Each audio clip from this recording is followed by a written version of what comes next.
Profeti a.s. na ka thënë, më i miri për jush është ai i cili është më i mirë me familjen e tij. Pra, jo më i miri në publik, por më i miri në shtëpi, me prindrit, me bashkëshortet, me fëmijët.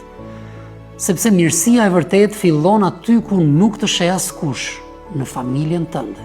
Fëmijët nuk kanë nevojë vetëm për ushqim, por edhe për dashuri.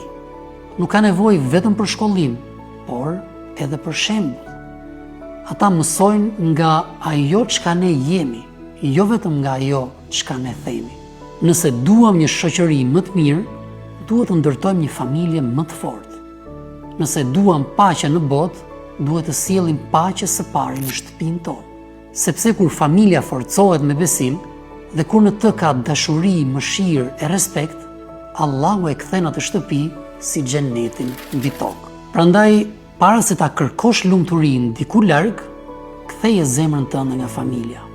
Fol me butësi, dëgjoj me vëmendje, fal më shumë, përqafo më shpesh.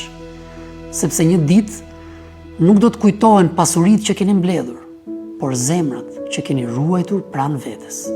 Dhe mos harro, familja nuk ka nevojë për njerëz perfekt, por për njerëz që e duan njëri tjetrin për hir të Zotit.